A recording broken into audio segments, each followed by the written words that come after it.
Você sabe o que é futuro? Futuro é o que vai acontecer com você daqui a 10 ou 15 anos.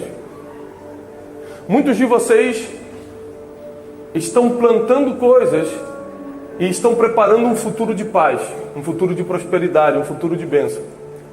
E outros não. Outros, apesar de estarem na igreja, vão ter um futuro muito complicado. Esses dias eu estava conversando com uma pessoa que eu estava atendendo, e ele falou para mim assim: Tiago, sabe o que é o complicado de acreditar nas coisas de Deus? Eu falei: o que é complicado? Ele falou: por exemplo, hoje eu já fui crente de verdade, já fiz coisa muito boa para Deus, já levei a Bíblia muito a sério, mas hoje eu estou vivendo como eu quero, eu faço o que eu quero, não vou à igreja, estou levando a vida que vocês aí chamam de pecado. E sabe o que acontece? Estou vivendo o melhor tempo da minha vida, nunca ganhei tanto dinheiro, nunca tive tão bem. Eu falei assim: há 2 anos atrás como é que você estava? Ele: não, então, há 2 anos atrás eu estava aí que nem vocês, bitolado dentro da igreja, cumprindo os princípios bíblicos, estudando isso, estudando aquilo, deixando de fazer isso, deixando de fazer aquilo. Eu falei: então, é que a gente esquece que toda semeadura leva um tempo para colher. Nada de um dia para o outro. O que você está vivendo hoje com a vida toda errada é uma colheita do que você plantou há 2, 3 anos atrás. Deus não vai cancelar sua colheita, que é um direito seu, porque hoje você está errado. O problema é o seu futuro. Porque hoje as sementes que estão caindo no chão estão criando um futuro de divisão, de pobreza, de problema. Não pense que você está cometendo um erro hoje que amanhã você vai ser castigado, porque não é assim que funciona. A Bíblia, ela está debaixo da lei do plantar e colher, a lei da semeadura, muito conhecida. E como toda plantação, existe a regra do tempo. Então eu sei que muita coisa que eu estou colhendo hoje, não é porque hoje eu estou orando 5 horas por dia, porque eu não estou. Muita coisa que eu estou colhendo hoje, não é porque eu sou o cara mais santo da terra. Não. Tem a ver com coisas que eu fiz há anos atrás. Tem vezes, preços que eu paguei. Coisas que eu deixei de fazer. Coisas que eu me arrependi de ter feito de verdade. E me quebrantei diante de Deus. Tem a ver com o que eu fui plantando nos últimos tempos. E o que eu estou fazendo agora, eu não vou colher agora. Seja de bom ou ruim, que está caindo das minhas mãos. As sementes que estão caindo das minhas mãos e caindo em terra agora, eu não vou colher agora. São sementes que estão sendo plantadas para o meu futuro. Então o que é o futuro? É como você vai estar daqui a 10, 15, 20 anos. E quem não tem visão de futuro, não tem a mínima ideia do que plantar agora. Isso você entende bem do porquê Jacó queria comprar uma bênção e Esaú queria vender a bênção. O que determina quem compra e quem vende é a visão de futuro que a pessoa tem. Veio a crise sobre o país. 2008 nos Estados Unidos veio aquela crise terrível, imobiliária. Todo mundo começou a botar casa para vender. Quem estava hipotecado começou a botar na rua. Mas muitas pessoas começaram a comprar no meio da crise. Por que tinha loucos comprando? Porque esses loucos estavam de olho no futuro. Quem já viu o futuro toma atitudes totalmente contrárias a quem não viu nada.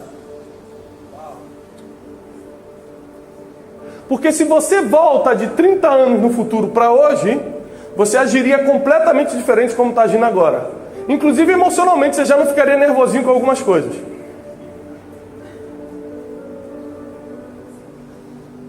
Porque quem já viu o futuro não age como quem não viu nada. E o nosso futuro, ele é travado, obstruído por 5 coisas principais. Se você não anotar, você amanhã não vai lembrar de nada. E o que eu vou te falar hoje não é só bíblico, mas ele é empírico, ou seja, é através das experiências da vida que nós chegamos a essa conclusão, e é acadêmico. Porque nós vamos falar muita coisa que a neurociência, que a psicologia já provou. E todo mundo que está aqui, a não ser que aconteça a fatalidade, a não ser que você passe dessa para melhor, a não ser que Jesus cante o seu nome nas nuvens, a não ser que você bata as botas, a não ser que você vá se encontrar com o Salvador, a não ser que seu nome seja o próximo da lista. Quem gostaria de ser o nome próximo da lista? Quem gostaria? Tem um, dois.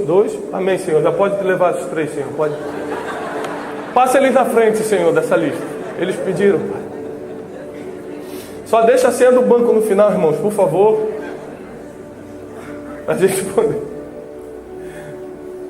Ou seja, todo mundo quer ver Jesus, mas ninguém quer morrer, né? Então, é uma complicação séria nós temos aí. Mas a verdade é que se não houver uma fatalidade, o teu futuro, ou seja, o que vai acontecer contigo daqui a 10, 15 anos, pode começar a ser alterado por como ou o que você vai fazer hoje.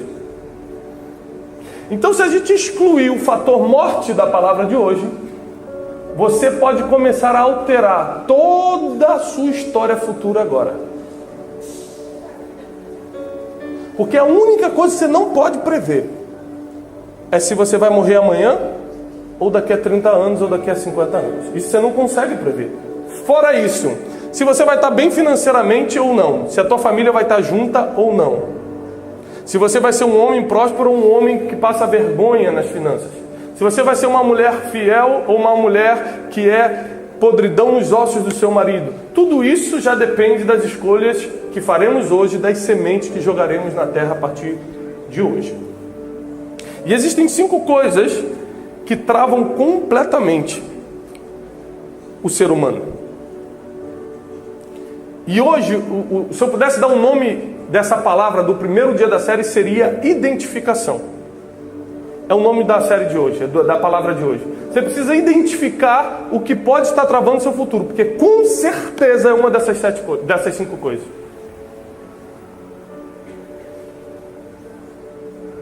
Com certeza você está incluído em uma dessas 5 coisas. Pastor, eu não estou, então glória a Deus, teu futuro está liberado, é partir, né, para conquista. Mas a maioria das pessoas sabem que tem um futuro travado em várias coisas. Quem aqui tem certeza que daqui a 5 anos você vai estar próspero financeiramente? Quem aqui tem certeza que daqui a 10 anos tua família ainda vai estar junta? Não, presta atenção. Eu não estou perguntando se você acredita, se é o que você quer. Presta atenção na pergunta. Uma coisa que eu quero te auxiliar nessa série é você aprender a pensar. Não haja por impulso. Quem age por impulso não está pensando. Não levante porque os outros levantaram a mão, porque senão você é só um copiador, você não é um pensador. Pensa um pouco no que eu te perguntei. Você tem certeza que daqui a 10 anos sua família vai estar junta? Seu casamento vai estar de pé? Você tem certeza que daqui a 5 anos você vai estar próspero financeiramente? Porque se você levantar a mão e falar, eu tenho certeza, eu vou te chamar aqui e vou perguntar, então me diga 3 coisas que você está fazendo para que daqui a 10 anos sua família esteja junta. Me diga 2 coisas que você está fazendo para daqui a 5 anos você ser próspero financeiramente.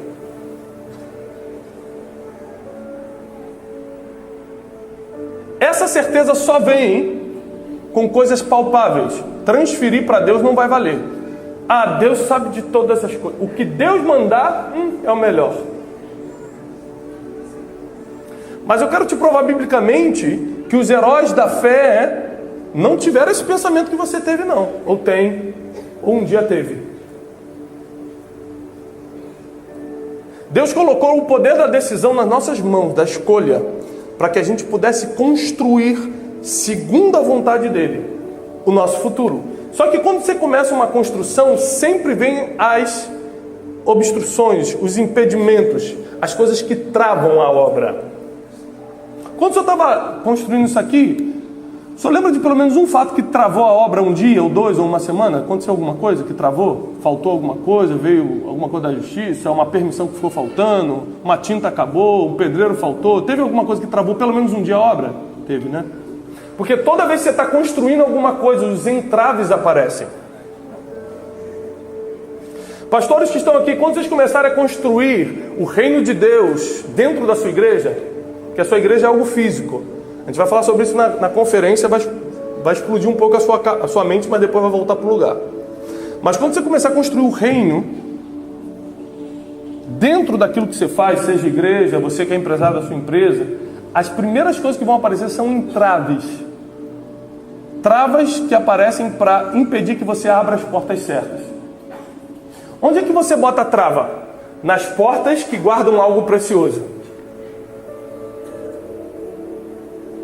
Você não precisa colocar uma trava na porta do banheiro, porque não tem nada de precioso ali.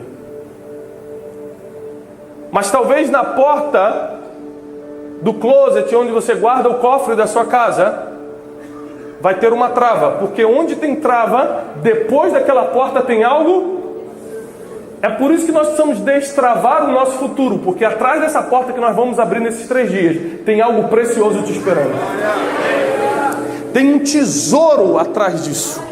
Toda porta que tem trava, tem tesouro atrás. E é por isso que o inimigo investe para botar o máximo de travas possíveis no que está para acontecer, para que você não consiga tocar, para que você não consiga virar a chave, para que você não consiga passar para o outro lado. E o inimigo ele vai investir primeiro no clássico. O clássico do inimigo, a trava clássica do futuro de um ser humano é a dor.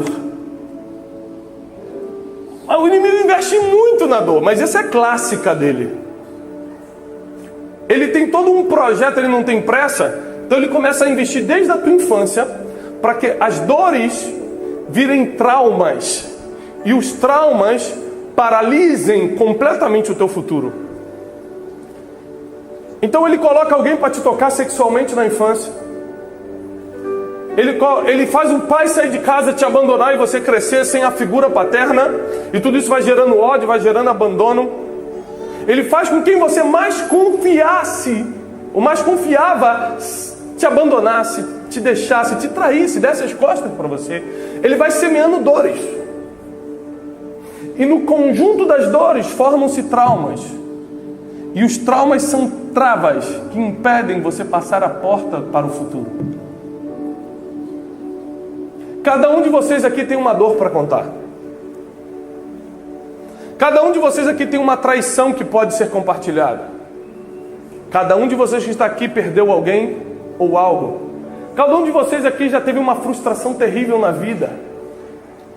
Cada um de vocês tem uma história triste que faria o outro chorar. Porque a dor é a trava clássica do inimigo para impedir que você abra a porta do seu futuro. Por isso, identifique sua dor. Se você está anotando, é muito importante que você anote agora quais são as dores que você sabe que impedem, que travam, que obstruem seu futuro. Às vezes você tem o nome da pessoa na sua cabeça, às vezes você lembra do fato. Seja o que for, anote. Porque hoje nós precisamos identificar as estratégias do inimigo que estão nos fazendo botar a mão na maçaneta, virar a porta, virar a chave e a porta não abrir. As travas só vão cair se elas forem identificadas. Quando você entender a trava da dor, você, a partir do momento que entendeu, identificou, você já pode começar a mudar isso da sua vida. A dor é clássica. A dor talvez seja a estratégia mais clássica, mais básica do inimigo. E o problema da dor é que à medida que você não trata, à medida que você não tira ela de você, ela vai se enraizando, vai ficando mais profunda e vai te amargurando, vai te impedindo de desfrutar dos dias bons. Às vezes você está num dia bom e não consegue curtir aquele dia. Sabe por quê? Porque a dor de anos atrás está tão enraizada que já te congelou completamente por dentro. Tem uma segunda coisa que o inimigo usa muito. Você conseguiu identificar a dor? Você conseguiu? Quem conseguiu identificar alguma dor que está te travando? Levanta a mão. Que bom. A segunda coisa é a dúvida. A dor é uma trava na porta do seu futuro. E às vezes quando você tira essa trava, você encontra uma outra chamada dúvida. A dúvida é o maior inimigo da fé. Onde a dúvida está, a fé não pode estar. E onde a fé chega, a dúvida vai embora. Logo, acreditar, ou seja, não duvidar, é o primeiro degrau da escada da fé. O apóstolo Tiago, no capítulo 1, diz: se você for pedir algo a Deus, peça sem duvidar, porque quem duvida é semelhante a as ondas do mar que vêm e vão. Ou seja, você sempre vai ser inconstante, você sempre vai ser o feridinho emocional, você vai sempre ser o que ataca, você sempre vai ser o que, pra mim nada dá certo, você sempre vai ser aquele que fala, não sei se é minha hora, não sei se eu vou, porque quando você é inconstante, você só fica indo e vindo. Tem dias bons, dias ruins. Um dia tem dinheiro, outro dia não tem. Um domingo está na igreja, o outro fica vendo Fantástico. Um mês dá dízimo, outro mês fala, eu quero ver melhor essa base bíblica para eu fazer isso. Inconstantes em todos os seus caminhos. Não pense, diz o apóstolo Tiago, que tal homem receberá alguma coisa do Senhor. O inimigo que conhece a palavra sabe que se ele colocar dúvida, se ele plantar uma semente de dúvida em você, ele já travou totalmente o seu futuro. Porque todas as nossas conquistas obrigatoriamente serão pela fé. A administração disso será com a sabedoria, mas a conquista é pela fé. O trabalho que Deus vai te dar, a empresa que Ele vai colocar na tua mão, para quem é solteiro, o casamento que Ele vai fazer chegar para você, você vai conquistar isso pela fé. A administração vai ter que ser com sabedoria e inteligência. Mas a fé é uma chave que abre as portas do teu futuro. Porém, onde há dúvida, não pode ter fé. O inimigo, sabendo desse cálculo simples, faz com que a dúvida entre no seu coração. E quando junta a dúvida com a dor, aí já era. Você já está machucado, está ferido, está cheio de choro no coração. Aí junta isso com a dúvida, não sei se é meu momento, não sei se é para fazer. Deus já te deu o sinal, o pastor pediu para fazer, sua esposa falou, vai meu filho, chegou a tua hora, eu não sei, eu preciso. E é impressionante que isso só acontece com quem tem chamado, esse tipo de dúvida.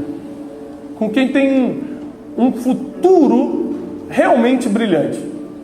Mas essa mesma pessoa é tão cara de pau que ela usa o Waze, ela usa o GPS, que é uma voz de uma pessoa que nunca viu na vida, guiada por um satélite, que ele não sabe nem explicar o que é isso. E aí ele entra numa cidade, num bairro que ele nunca foi, liga o Waze, coloca o endereço, e o Waze fala, 800 metros vira à esquerda. Passa 800 metros, a pessoa vira sem duvidar. Uma voz que ele não sabe quem está falando, de satélite, que ele não sabe nem explicar essa tecnologia. Ele pega 800 metros e vira à esquerda. Ele acredita no GPS, mas quando Deus fala com ele, ele fala, Deus, se é você, me dá 3 sinais. Eu quero uma chuva de meteoro amanhã às 7h30 da manhã. É impressionante que isso a gente só faz com as coisas de Deus. Todo mundo a gente acredita, vai lá e faz. Onde tem dúvida, onde tem esse questionamento, será que é, será que não é? A fé não está, e se a fé não está, as portas do futuro não podem se abrir. A terceira coisa que o inimigo vai colocar na tua vida para travar o seu futuro é a ignorância. Vou te falar uma coisa, do que eu tenho pesquisado, mais do que a dor, mais do que a dúvida, o que a nossa geração atual mais tem sofrido é de ignorância. A geração mais informada da história, na década que as informações estão disponíveis, é a geração mais ignorante que já passou. É clássico você ver pessoas, como a gente tem muitos seguidores nas redes sociais, de vez em quando eu paro para ver os comentários. Não consigo ver todo dia, toda hora, por causa da quantidade. Às vezes quando eu estou em algum lugar eu paro e vejo. E aí hoje eu entrei, ou ontem, eu não lembro, e vários comentários negativos. E tinha um que dizia assim, 7-1, bandido, usando dinheiro público. Você parece o Lula. Eu falei, gente, de onde vem o dinheiro público disso? E eu falei, querido, olha, eu não entendi. Me chamou de Lula, filho do Lula. Eu falei assim. Aí, quando assim, o comentário é muito ignorante, eu entro. Eu vou lá, eu mesmo respondo. Eu falei, olá, querido, seja bem-vindo. E é impressionante que quando você começa a tratar bem quem está te fazendo mal, a pessoa também muda o argumento. Uns falam assim, uns eu respondo, falo, amém, querido, seja bem-vindo, sua opinião é muito importante, você é aceito aqui. Porque às vezes é só a falta de aceitação que está fazendo ela te atacar. Né? Você é aceito, obrigado por ter escrito aqui, olha, Deus te abençoe. Nós temos visões diferentes sobre esse assunto, mas às vezes a pessoa, amém, pastor, Deus te abençoe também. Muito lindo seu filho, hein? O mesmo estava me xingando há 2 minutos atrás. Ou seja, ignorância. Sem pensar, ele entra ali e te faz um ataque. Tem a segunda pessoa, que é a pessoa que entra, faz um ataque assim, sem pé nem cabeça. Você entra e fala, querido, seja bem-vindo, puxa, que bom que você comentou. Nós temos visões diferentes sobre isso. Olha só, o que eu escrevi acima significa isso, isso, isso. Baseado na Bíblia, baseado na ciência, baseado em tal coisa. Qual é o seu argumento para que eu entenda a sua linha de pensamento? A pessoa vem embaixo. Você é ladrão! Ela não leu o que eu escrevi. Ela já volta ofendendo. Porque ela nunca me viu na vida, nem eu nunca vi na vida. Mas a ignorância, ela cega a pessoa, ela não vai ler o que você está escrevendo. É por isso que não adianta você discutir com o ignorante. O que é ignorante? Aquele que não possui conhecimento. Não tem. Você sempre vai perder para o ignorante. Sempre você vai sair perdendo. Você pode ganhar a conversa, mas vai sair machucado emocionalmente por alguém que não tem a mínima ideia que tinha o poder de te ferir. E às vezes fica discutindo com a ignorância e não tem como ganhar da ignorância. É um poço sem fundo. E a ignorância faz com que maridos saiam de casa. A ignorância faz com que você gaste mais do que ganha. A ignorância faz você vir para a igreja sem acreditar em Deus de verdade. Esse dia eu estava no carro com uma pessoa lá dirigindo em São Paulo, na Marginal Tietê. Ele falou, Thiago, tem um negócio muito triste para te contar. Eu falei, o que foi? Eu fui no médico essa semana e descobri que eu estou com um diagnóstico tal. Eu continuei dirigindo. Ele falou assim, e aí, cara? Não vou falar nada, não. Eu falei, vou falar. Você acredita que Deus existe? Porque a gente só acredita que Deus existe no domingo à noite, quando está tocando a música linda, o ar-condicionado está gelando, está todo mundo levantando a mão e tu, caramba, Deus é verdadeiro, olha só, estou sentindo, olha que coisa linda. Mas quando chega o diagnóstico, Deus não existe mais? Deus foi embora? Ele só existe no domingo à noite, quando está tudo bem?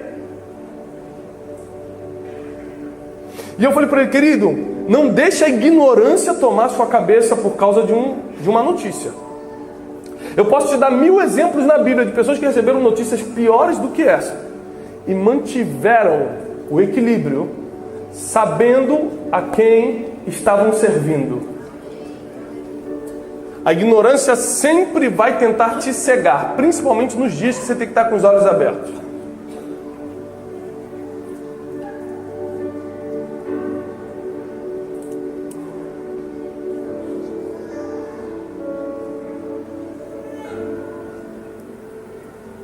A quarta coisa,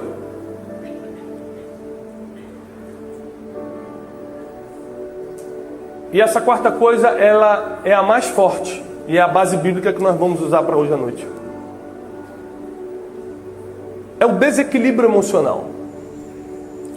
A dor, a dúvida, a ignorância e o desequilíbrio emocional. A quinta coisa nós vamos falar no final. Grave isso. Dor, dúvida, ignorância e desequilíbrio emocional. Se você reparar, um está conectado ao outro. Tem coisas que a ficha só vão cair durante os outros dias da série. Mas uma coisa está conectada à outra. A dor, dúvida, ignorância e o desequilíbrio emocional, que é mais ou menos a junção de tudo isso, fazendo com que você entregue o controle da sua vida ao mundo externo.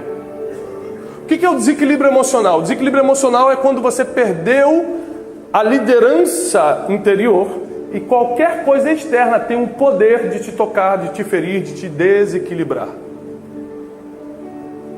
Algo antibíblico, porque nada que vem de fora tem o poder de mudar o que já está dentro. Porque a Bíblia diz que maior é o que está dentro do que o que está lá fora. Então, por exemplo, uma crítica vem de dentro ou vem de fora? Uma ameaça vem de dentro ou vem de fora? O diagnóstico vem de dentro ou vem de fora? Fora. A dúvida vem de dentro ou vem de fora? De dentro. Repare que se você der margem, alguém vai te explodir. Se você não abrir os olhos, você vai se implodir. Você corre o risco estando com você mesmo, você corre o risco estando com outras pessoas. Sozinho você se implode, com outros você explode. O externo te afeta da mesma forma que se o teu interior não estiver ajustado, ele te destrói também. Quando a Bíblia diz, é melhor que você morra para que Cristo viva em você, Jesus não está querendo que todo mundo seja um zumbi seguindo Ele. Não é isso. Ele percebeu que se a gente tentar viver a vida do jeito que a gente quer, nós vamos nos afundar. Então Ele pagou um sacrifício pela nossa ignorância. Como eles não sabem nem diferenciar o que querem, eles não sabem nem o que querem. Muitos de vocês já pediram, Senhor, me dá esse carro, me dá esse carro, me dá esse carro. Deus te deu o carro, passou 6 meses, você já queria outro.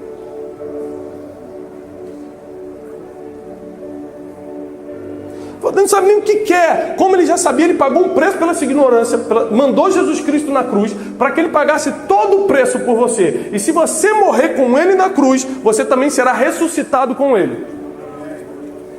Então foi uma estratégia divina para que você não fique nem na mão do seu interior e nem dependente das coisas exteriores. Mas tem alguém que domina suas emoções, que cria os passos do seu futuro, que sabe exatamente o que é melhor para você. Alguém que entende você como você mesmo não se entende, porque você ainda está em tanta crise emocional que ainda não consegue nem se entender. Ele já te entendeu. Alguém que já te viu no futuro e por isso te deixou de pé hoje, porque ele já sabe quem você vai se tornar. Alguém que acredita mais em você do que você mesmo. E o desequilíbrio emocional é a junção de todas essas coisas e é o que hoje está derrubando muita gente. Repare comigo, porque nesses 3 dias nós vamos estudar a história de Jonas.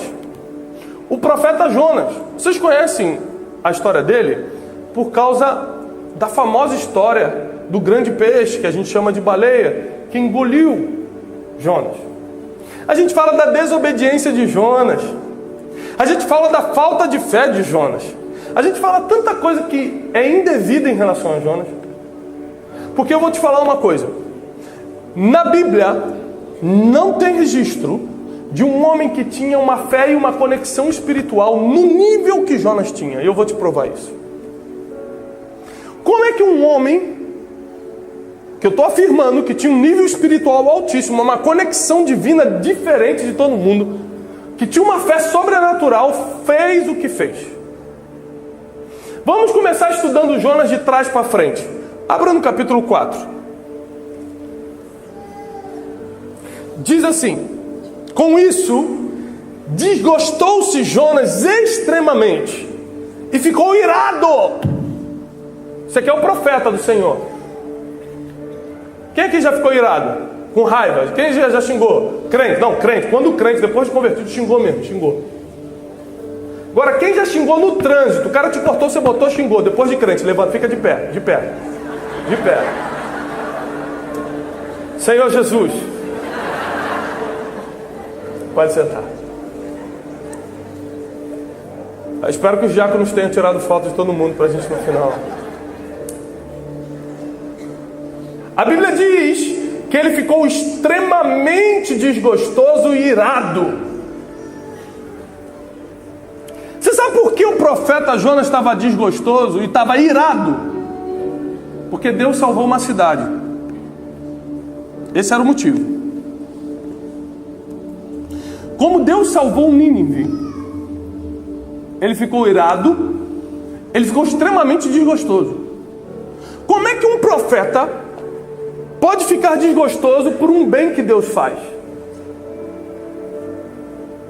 É porque, mais do que a vontade de Deus, ele estava com raiva das pessoas que estavam em Nínive.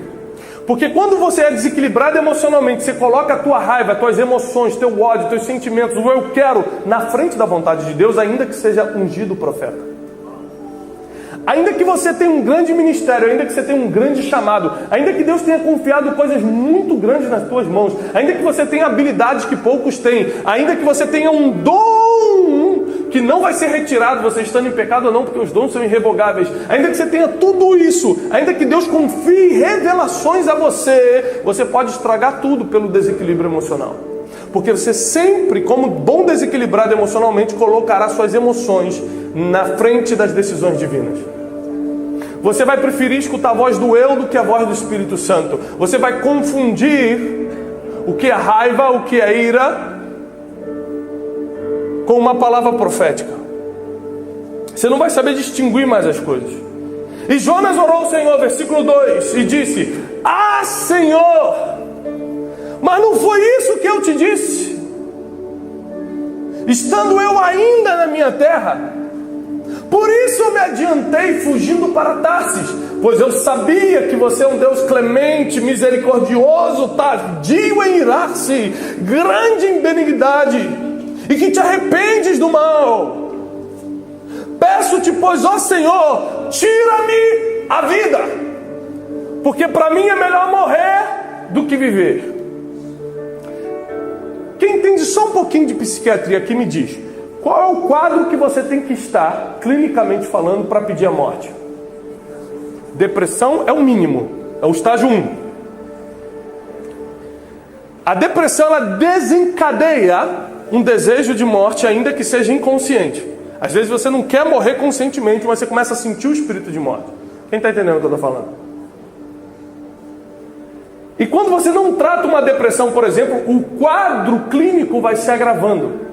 A patologia vai aumentando.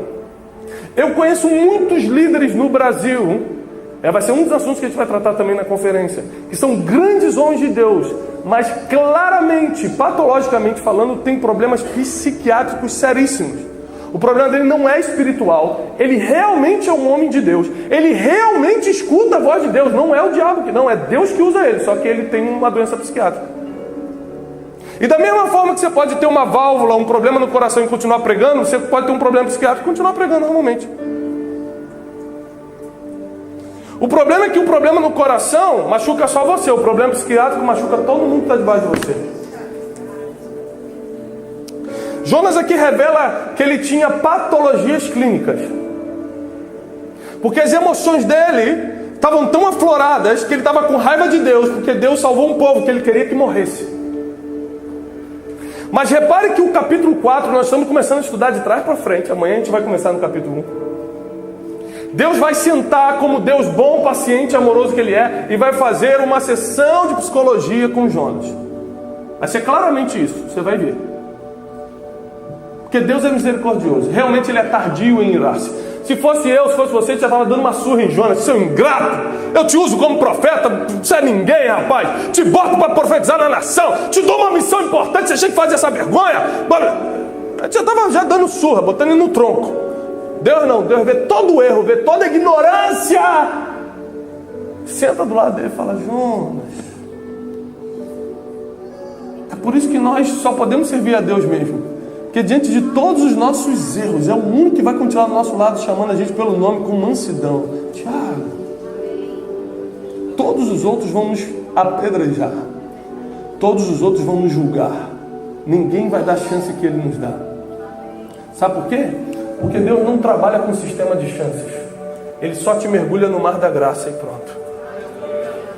Quem dá chance é homem. Vou te dar mais uma chance, hein? Deus não. Deus não contou quantas vezes você errou até aqui. Ele simplesmente mergulhou no mar da graça. Ele não está mais contando nada. Ele só quer que você volte todos os dias.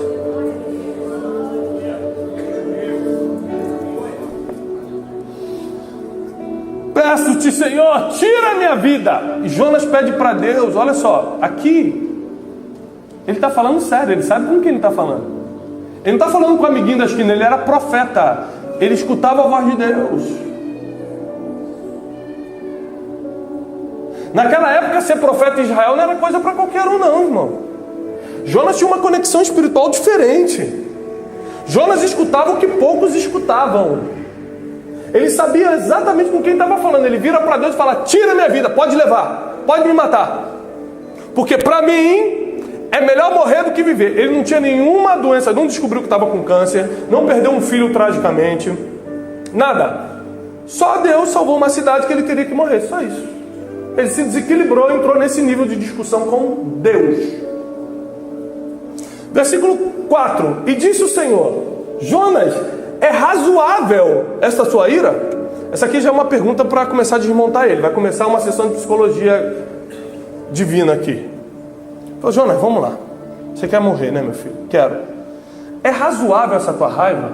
Ou seja, você tem razão. O que é razoável? Você tem razão em estar com raiva desse jeito? Então Jonas saiu da cidade, ou seja, não quis mais falar com Deus.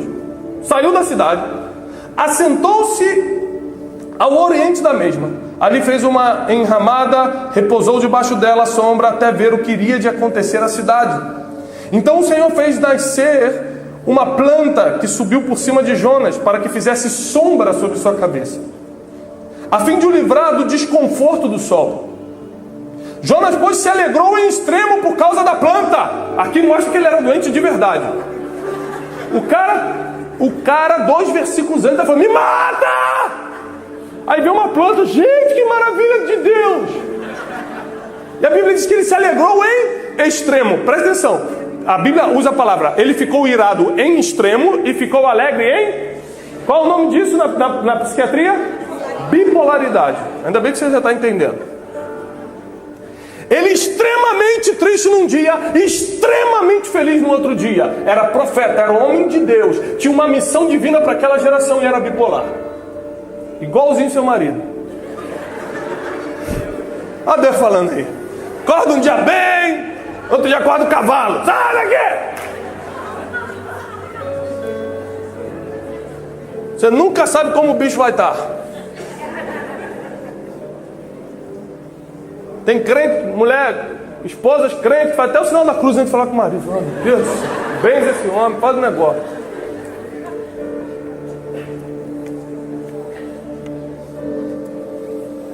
Bipolar o menino. Jonas, pois, se alegrou em extremo por causa daquela planta. Mas Deus, no dia seguinte, é que Deus vai lá, vai tocar na planta para continuar a sessão de psicologia com ele, para tratar o homem, para tratar a alma dele. Mas Deus, no dia seguinte, ao subir da alva, ou seja, de manhã, enviou um verme que feriu a planta e a planta secou. Nascendo o sol, Deus mandou um vento oriental. O sol bateu na cabeça de Jonas, de maneira que ele já desfalecia. Então ele pediu para si a morte, dizendo: voltou a querer morrer. Melhor para mim é morrer do que viver. Ou seja, quando as coisas não saem do jeito que o bipolar quer, que o doente emocionalmente quer, ele amaldiçoa a Deus, ele pede a morte, ele quer que o irmão morra mesmo. Então entenda o seguinte: nem todo mundo que está dentro da igreja e te feriu foi usado pelo diabo. Às vezes ele só era doente mesmo emocionalmente. Às vezes ele era de Deus. Jonas era de Deus, não era do diabo. Ele só não se deixou tratar numa área que deveria ter se tratado. Por isso que o desequilíbrio emocional é o que mais trava o teu futuro. Bota um cadeado enorme na porta que poderia abrir o caminho do teu futuro. E eu encerro aqui no versículo 9. Então perguntou Deus a Jonas. Ele continua aqui a terapia: é razoável esta ira por causa de uma planta? Aí Deus volta com a mesma pergunta antes. Você tem razão em estar irado dessa maneira? Como é que você está nervoso, Jonas? É razoável essa tua ira? Ele respondeu: é razoável a minha ira. E a minha ira é até a morte. Ele continuou discutindo com Deus e pediu a morte pela 3ª vez em um capítulo. A gente está falando de um profeta do pressão. A gente não está falando aqui de uma malequita. A gente gente não está falando do inimigo de Deus, está falando de um profeta do Senhor que Deus confiou nele, de todos os profetas. Deus confiou nele, tinha um motivo para o qual Deus confiara em Jonas, para essa missão importante, que era salvar uma cidade inteira. Você não vai ver na Bíblia um homem, um profeta que ganhou uma cidade toda em um dia como Jonas. Ele era um cara especial. Ele sabia fazer o que ninguém sabia. Ele tinha habilidades que outras pessoas não tinham. Ele entra e salva a cidade inteira. E a Bíblia diz, de 120 mil habitantes. Diferente da mulher samaritana que foi e salvou Samaria, mas a Bíblia não deixa claro se foi todo mundo. Fala só que os homens vieram e aceitaram. Mas aqui deixa claro que Jonas pega todo mundo. Ninguém deixou de se arrepender numa palavra de Jonas. Tornou o Senhor a palavra e disse: você tem compaixão da planta, que não te custou trabalho nenhum. Agora Deus vai começar a contar a história dele com o povo de Nínive. Bota isso aqui na sua cabeça. Olha como é que Deus vai trabalhar com Jonas. Você está me dizendo que você está com raiva, que você está feridinho, que você está com ódio, que você quer morrer por causa de uma planta que não teve trabalho nenhum. Você não teve trabalho nenhum com essa planta. Você não a fez crescer, em que uma noite ela nasceu e na outra noite ela pereceu. Como eu não hei de ter compaixão da grande cidade de Nínive, que há mais de 120 mil pessoas nela, que não sabem discernir entre a mão direita e a mão esquerda? Jonas, como eu posso cumprir a tua raivinha e matar esse pessoal de Nínive, se eu tive todo o trabalho de criar um a um, de vir abençoando as gerações desses homens, de dar um nome a cada um, desde o dia do nascimento de cada um, meus anjos estão cercando a vida deles, os céus se movimentam a favor dessa cidade. Eu tive todo o trabalho de criar um a um. Eu conheço o histórico, o passado, as lutas, as dificuldades de cada um. Eu sei por que essa cidade se tornou uma cidade má. A Bíblia diz no início que era uma cidade que estava cometendo atrocidades, e as impurezas dessa cidade chegou até o Senhor. Então Deus mandou Jonas para condenar aquela cidade. Mas Deus é tão misericordioso que antes da condenação Ele faz um filtro. Olha o teu passado, coisa que o ser humano não vê. Olha as tuas motivações, coisa que o ser humano não vê.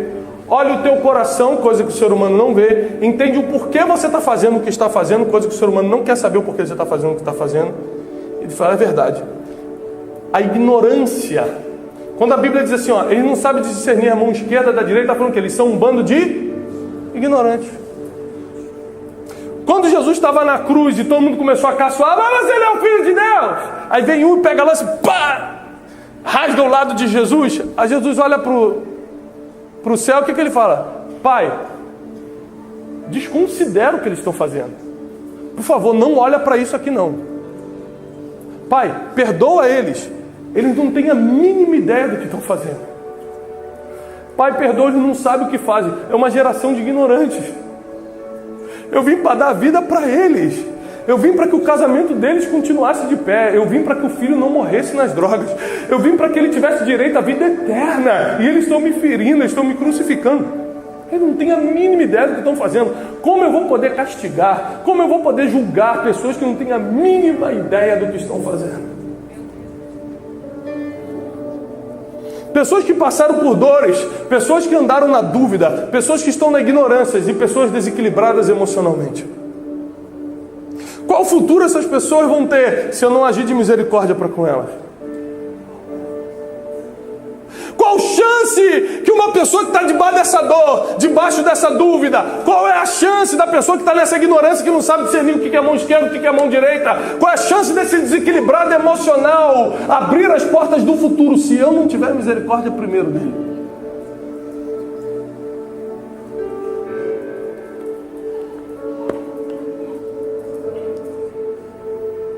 Se você identificar aquilo que está travando o seu futuro hoje, você já deu um grande passo rumo à cura. Você já começou a tirar um pouco dos ferrolhos que estão segurando essa porta. Porque a dor não vai ser mais uma opção para você. Deus é especialista em usar a dor a teu favor. Deus nunca desperdiça uma dor. Toda dor na Bíblia foi usada a favor de Deus. Toda. Deus usou a dor de José para colocar ele no trono. Deus usou a dor de Jó para fortalecer a tua fé.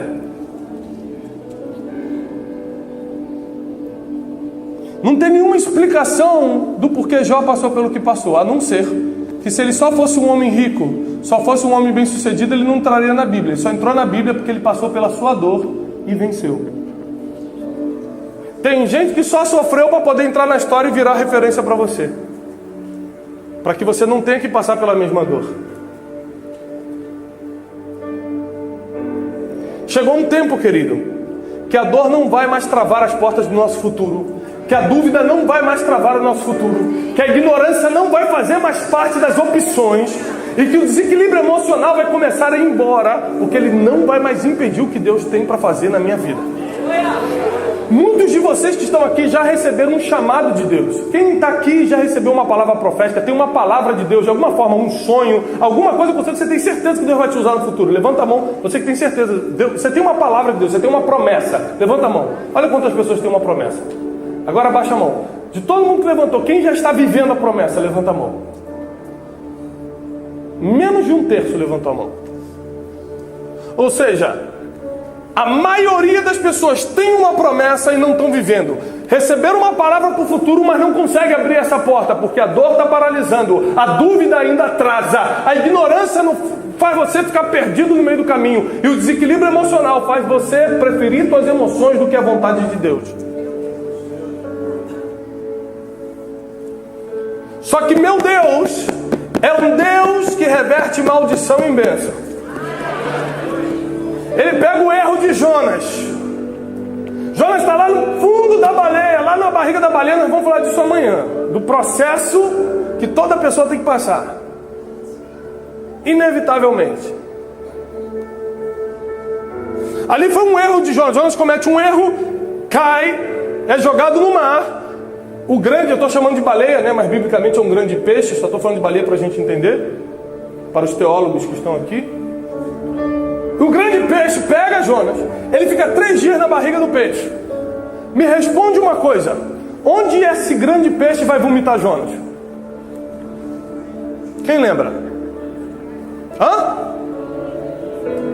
Em Nínive, no seu destino final. Porque o teu processo sempre vai te vomitar dentro do destino.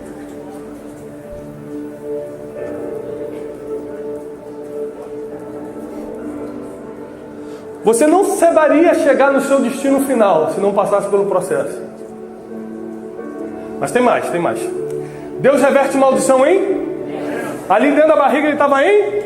Maldição. Estava debaixo de uma condenação, ele estava errado. Foi jogado pelos marinheiros no mar porque estava todo errado.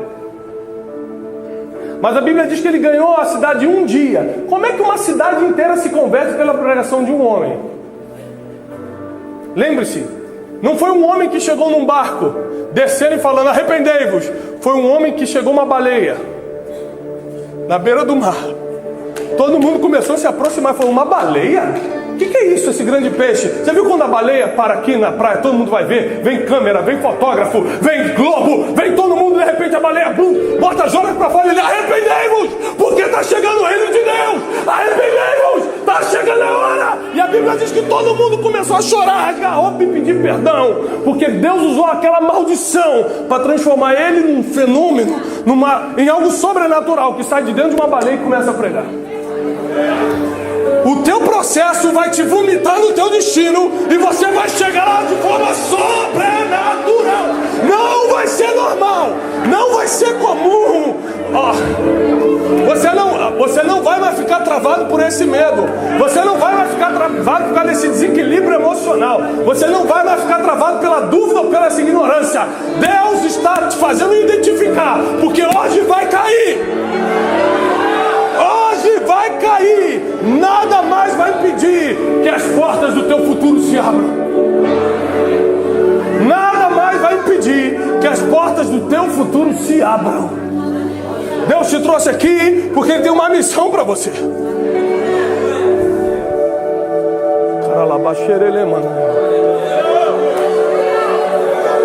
Se Deus não tivesse uma missão para você, você estaria em casa nessa terça-feira. Você está aqui porque Deus te escolheu a dedo. Deus te atraiu para esse lugar. Ele tem uma missão para você. E todo impedimento vai cair.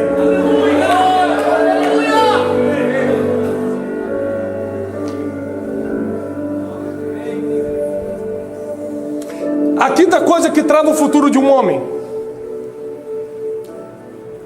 é estar no mesmo barco que a pessoa errada. Quando tudo começou a dar errado naquele barco, os marinheiros se reuniram, eles eram especialistas no mar e sabiam, não é normal o que está acontecendo. Esse vento contrário, isso aqui, peraí, tem alguma coisa errada. E eles jogaram sorte para saber quem estava errado dentro daquele barco, porque normal não era. Eles eram especialistas no mar. A sorte cai sobre Jonas. Então eles não jogam Jonas direto, mas falam assim: o que tu fizeste para que isso nos sobrevieste? E Jonas falou: eu errei com o meu Deus. E eles falaram: quem é o seu Deus? O Deus de Israel. O Deus de Abraão, de Isaac e Jacó, o Deus que tirou o povo de Israel do Egito. A Bíblia diz que todos começaram a se estremecer ao escutar o relatório, o currículo do Deus de Israel. Então, você errou com esse Deus? Jonas falou: só tem um jeito de vocês sobreviverem. Me joga no mar. Porque quem está no barco com a pessoa errada vai afundar junto. Cuidado com o barco que você entra. Porque ele pode não chegar no futuro, ele pode não chegar no destino final, porque você está com pessoas erradas dentro dele. E Jonas era tão homem de Deus, tão profeta, que ele falou: vai fazer o seguinte, não estraga o futuro de vocês não. Não trava o futuro de vocês não. Me joga no mar que está tudo certo. Vocês vão seguir o caminho de vocês. Grave isso. Em qualquer lugar que você entre, verifique, certifique-se que ali não tem nenhuma pessoa que vai travar o seu futuro. Porque às vezes as coisas vão agitar para você, o barco vai ficar de um lado para o outro, por um problema que não é seu, você só entrou nele.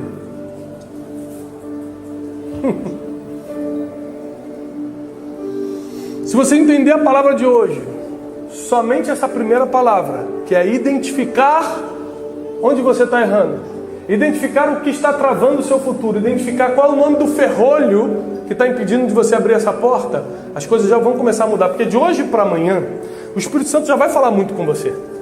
Já estão caindo sementes no teu coração que vão fazer diferença para o dia de amanhã. E amanhã, quando a gente começar a estudar como foi o chamado de Jonas e o porquê ele não aceitou, você vai se identificar, você vai entender que muita coisa não aconteceu na tua vida, não porque você não era um homem ou uma mulher de Deus, não porque você não escutava a Deus, e sim porque você sempre tem a mania feia de se escutar antes. Eu vou repetir o versículo: fazei morrer a vossa natureza humana. Vocês têm que morrer para que Cristo viva em vocês. Porque enquanto você se escutar, a voz de Deus nunca vai ter efeito em você. Quando essa tentação chegou em Jesus, e Jesus foi tentado várias vezes, não foi só no deserto não. Naquela vez que ele estava no Getsêmani, ele falou: Pai, se possível, afasta de mim esse cálice. Ele estava no meio de uma tentação ali. Sabe qual é a tentação que ele estava ali? A tentação de escutar ele mesmo. Caramba, morrer na cruz. Nossa, deve doer demais esse negócio. Só tenho 33 anos, tenho uma vida inteira. Se eu ficar mais um ano aqui, eu salvo um monte de gente. Se nesse último ano eu levantei tantos aleijados, fiz tanto cego, eu ressuscitei morto. Se eu ficar mais um ano, você começa a escutar o teu eu começa a dar desculpas para você fugir do propósito. Aí Jesus quase estava dando voz ao eu. Pai, será que não dá para passar esse cálice? Não, mas não seja a minha vontade, ou seja, não seja a minha voz interior que determina, mas a tua voz que vem do céu. Porque nenhuma palavra que vem do céu volta vazia sem cumprir o destino que foi determinado na terra. Então é melhor que saia do céu a voz e não de dentro de mim.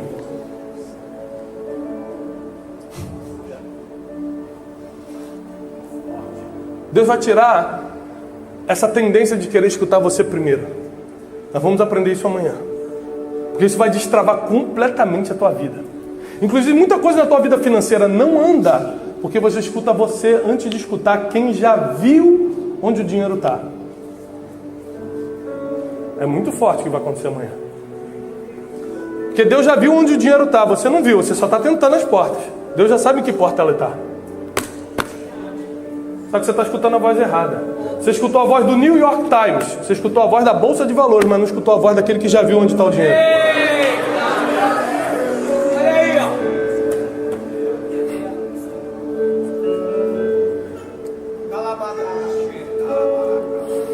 Deus vai destravar o futuro de muita gente aqui. Cada um de vocês vai ser um missionário. Onde vocês forem enviados, para uma empresa, para uma outra nação, não importa, vocês vão sair daqui enviados. Vocês vão sair aqui debaixo de uma palavra. Vocês vão sair daqui com uma missão. Sabe por quê? Sentido de vida só vem para o ser humano quando ele descobre sua missão, porque ele faz o que faz. Por isso que você precisa sair daqui com uma missão. A dúvida não vai fazer mais parte do teu ministério. O medo não vai mais te deixar sem dormir. A ignorância não vai fazer mais você errar com as pessoas. O desequilíbrio emocional não vai te permitir ficar no altar, mas machucando pessoas. Deus vai tirar os ferrolhos da porta, porque o teu futuro está chegando. O destino que Deus preparou para você está chegando. Nós vamos entrar juntos, rumo ao lugar desejado, aonde Deus preparou para nós. Se for Nínive, ainda que sejamos